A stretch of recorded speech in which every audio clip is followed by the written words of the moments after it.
बहादुर मुहिम जो और खोया हुआ शहर। बहुत अरसा पहले की बात है। पहाड़ों, जंगलों और वसी सहराओं के दरमियान एक छोटा सा गांव आबाद था। इस गांव में एक नौजवान रहता था जिसका नाम अहमद था।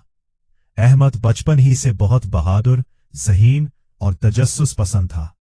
जहां दूसरे बच्चे खेल कूद में मसरूफ रहते, वहां अहमद पुरानी किताबें पढ़ता, नक्शे देखता और दुनिया के राज जानने की कोशिश करता। गांव के बुजुर्ग अक्सर रात को आग के गिर्द बैठकर एक पुरस्कार शहर की कहानी सुनाते थे। वो कहते थे कि सदियों पहले एक शानदार शहर था जिसे लोग सुनहरी शहर कहते थे। इस शहर की इमारतें सोने जैसी चमकती थीं, वहां के बागात खुशबू से भरे रहते थे और इसके खजाने बेशुमार थे। मगर एक दिन अचानक वो शहर दुनिया से गायब हो गया। कुछ लोग कहते थे कि वो शहर किसी जादू की वजह से छुप गया, जबकि कुछ का ख्याल था कि एक खौफनाक तूफान ने उसे दफन कर दिया। अहमद जब भी ये कहानी सुनता, उसकी आंखों में चमक आ जाती। एक रात अहमद ने अपनी मां से कहा, अम्मी, मैं इस खोए हुए शहर को तलाश करना चाहता हूं। मां परेशान हो गई। बेटा, बहुत से लोग गए मगर कभी वापस ना आए।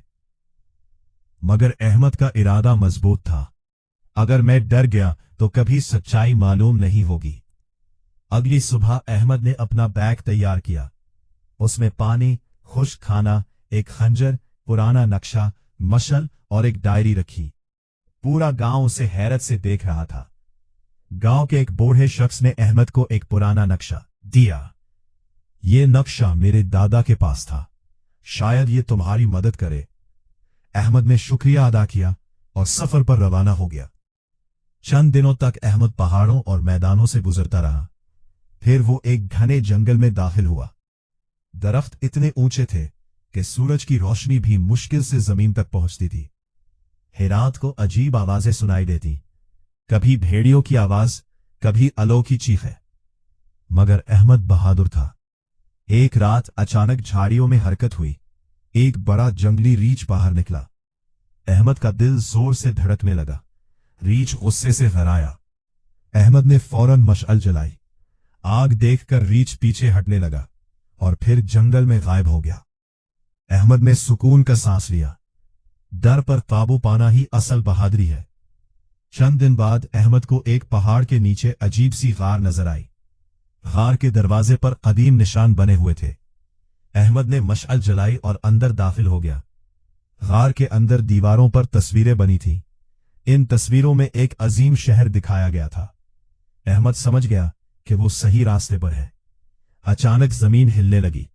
एक बड़ा पत्थर गार के दरवाजे से गिर गया। अब अहमद अंदर फंस चुका था, मगर उसने हिम्मत नहीं हारी। वो आगे बढ़ता रहा। कुछ देर बाद उसे एक खुफिया रास्ता मिला जो गार के दूसरी तरफ निकलता था।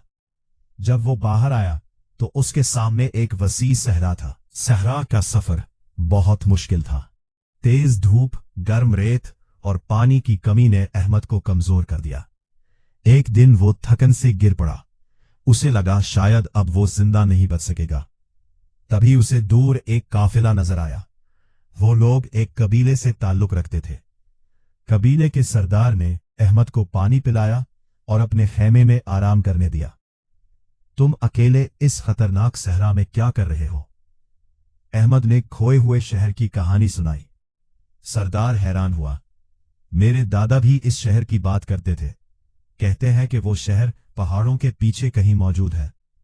अगले दिन सरदार ने अहमद को एक कदीम पत्थर दिया। ये हमारे कबीले की अमानत है, शायद ये तुम्हारे काम आए। अहमद कई दिनों तक सफर करता रहा, यहां तक कि वो बुलंद पहाड़ों तक पहुंच गया। वहां एक कदीम दरवाजा मौजूद था जिस पर अजीब निशान बने थे। अहमद ने वो पत्थर दरवाजे के करीब रखा। अचानक जमीन हिलने लगी। भारी दरवाजा आहिस्ता आहिस्ता खुलने लगा। अहमद हैरान रह गया। दरवाजे के पीछे एक छुपी हुई वादी थी और उस वादी के दरमियान वही खोया हुआ शहर मौजूद था। शहर वाकई हैरत अंगेज था। ऊंचे महल, चमकते मीनार, खूबसूरत बागात और खामोश गलियां। ऐसा लगता था जैसे वक्त वहां रुक गया हो। अहमद आहिस्ता आहिस्ता शहर के अंदर दाखिल हुआ। हर तरफ अजीब खामोशी थी। अचानक उसे कदमों की आवाज सुनाई दी। एक सफेद लिबास में मलबूस बूढ़ा शख्स उसके सामने आया। खुश आमदीद मुसाफिर। अहमद हैरान रह गया। आप कौन हैं? बूढ़े ने जवाब दिया, मैं इस शहर का मुहाफिज हूं। सदियों से हम इस शहर को दुनिया से छुपाए हुए हैं। अहमद ने पूछा, क्यों? बूढ़े शख्स ने आह भरी। लोग खजाने के लालच में एक दूसरे को मारने लगे थे, इसलिए हमारे बुजुर्गों ने शहर को दुनिया से छुपा दिया। बूढ़ा अहमद को एक अजीम हॉल में ले गया। वहां सोने के ढेर, कीमती जवाहिरात और कदीम खजाने मौजूद थे। मगर अहमद की नजर एक बहुत बड़ी लाइब्रेरी पर पड़ी। हजारों कदीम किताबें वहां रखी थी। ये दुनिया का सबसे कीमती खजाना है, बूढ़े ने कहा। इल्म, क्योंकि सोना खत्म हो जाता है मगर इल्म हमेशा जिंदा रहता है। अहमद बहुत मुतासिर हुआ। उसने कई दिन वहां गुजारे, किताबें पढ़ी और शहर की तारीख सीखी। मगर एक दिन कुछ लालची शिकारी शहर तक पहुंच गए। उन्होंने शहर का राज जान लिया था। वो खजाना लूटना चाहते थे। उनका सरदार चलाया, तमाम खजाना हमारे हवाले करो। शहर के लोग खौफजदा हो गए। अहमद आगे बढ़ा, मैं उन्हें शहर तबाह नहीं करने दूंगा। उसने शहर वालों के साथ मिलकर मंसूबा बनाया। जब शिकारी खजाने वाले हॉल में दाखिल हुए तो खुफिया दरवाजे बंद हो गए। वो अंदर फंस गए। अहमद ने कहा, जो लोग सिर्फ लालच के लिए आते हैं वो कभी कामयाब नहीं होते। शिकारी माफी मांगने लगे। आखिरकार अहमद ने उन्हें छोड़ दिया, मगर शर्त रखी कि वो दोबारा कभी इस शहर का रास्ता तलाश नहीं करेंगे। कई महीनों बाद अहमद अपने गांव वापस आया। लोग उसे जिंदा देखकर हैरान रह गए। सबने पूछा, क्या तुम्हें खोया हुआ शहर मिला? अहमद मुस्कुराया, हाँ, मगर असल खजाना सोना नहीं था। असल खजाना इल्म, हिम्मत और सच्चाई थी। गांव वाले इसकी बात सुनकर हैरान रह गए। इस दिन के बाद अहमद पूरे इलाके में मशहूर हो गया। लोग उसे एक बहादुर मुहिमजो के तौर पर जानने लगे। और अहमद हमेशा बच्चों को यही नसीहत करता, अगर तुम्हारे दिल में हिम्मत और नेक नियति हो तो दुनिया का कोई राज तुमसे छुप नहीं सकता।